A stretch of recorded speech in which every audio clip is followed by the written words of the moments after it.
Ini yang masih saya tunggu, Sisko, keterangan dari Otoritas Komisi Pemberantasan Korupsi. Terakhir upaya saya lakukan kepada Komisioner KPK, Alexander Marwata, maupun juga juru bicara sekaligus Kepala Bagian Pemberitaan Ali Fikri. Ini untuk menindaklanjuti apa-apa saja temuan dari tim penyidik KPK selepas melakukan penggeledahan di kantor Kementerian Tenaga Kerja, persisnya di lantai 4 Gedung A, Gedung Kemenaker Jakarta Selatan. Saat itu yang dipahami oleh pihak Kemenaker, dalam hal ini Kabiro Humas Khairul Fadli Harahap, disampaikan saat itu bahwa dari para penyidik melakukan penggeledahan dengan durasi yang cukup singkat dari rentang Jumat siang hingga sore hari, dan diakui oleh Khairul mewakili Kemenaker tidak ada barang temuan ataupun juga barang-barang tertentu selepas melakukan penggeledahan keluar dari gedung Kemenaker menuju ke lokasi lain begitu, atau meninggalkan area Kementerian Ketenagakerjaan Republik Indonesia.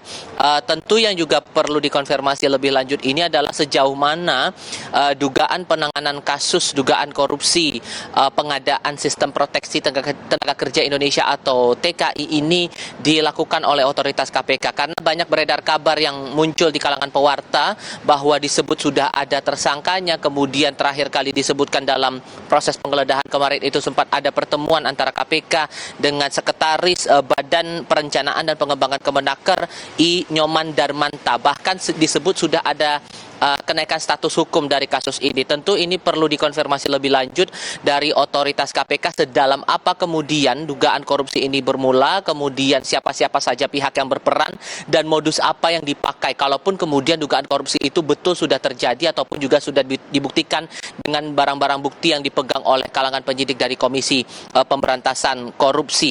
Yang diakui juga oleh pihak Kemenaker sejauh ini yang kami pahami bahwa mereka siap akan membantu penyidik KPK untuk memberikan keterangan-keterangan begitu, dan siap untuk menghadapi proses hukum, menghormati setiap proses penelusuran kasus ini yang dijalankan oleh KPK. Itu komitmen yang disebutkan oleh pihak Kemenaker. Lalu bagaimana kemudian dari otoritas KPK, ini yang masih saya tunggu keterangannya hingga saat ini, Sisko. Terus masih digali informasinya, dan yang juga menarik kan yang jadi sorotan adalah barang buktinya juga pasti ya, Tifal. Nah, kalau tadi Anda katakan di Kemenaker ini tidak ada barang bukti. Nah, kalau untuk di lokasi lain tadi sempat ada sebutkan mungkin ada barang bukti yang berhasil diamankan oleh KPK sejauh ini, Tifal.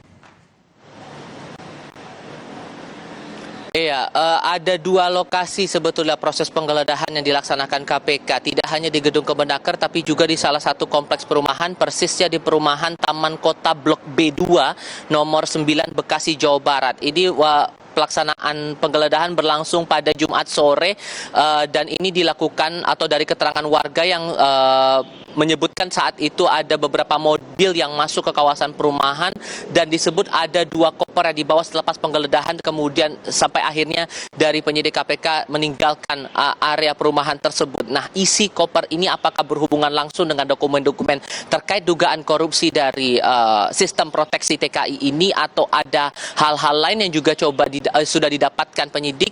Ini juga perlu diperhatikan ataupun juga menarik untuk dicermati lagi lebih lanjut dari otoritas KPK juga sejauh ini, Sisko. Yang perlu dipahami bahwa dalam undang-undang atau revisi undang-undang KPK diperkuat lagi dengan Kitab Undang-Undang Hukum Acara Pidana bahwa proses penggeledahan ini kalau dalam aturannya ini diperlukan untuk kepentingan penyidikan.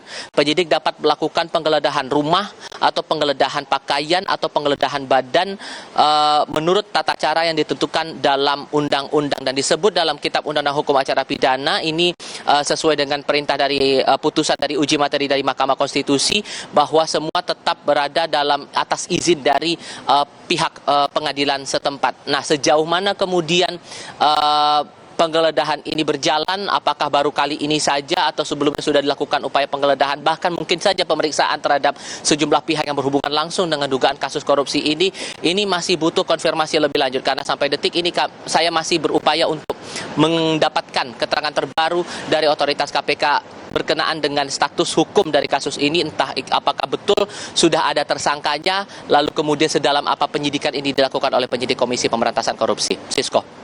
Ya, tentunya kita akan menantikan informasi terbaru ataupun juga perkembangan terkini terkait penggeledahan di kantor Kemenaker. Terima kasih Tifal yang melaporkan langsung dari Gedung Merah Putih KPK.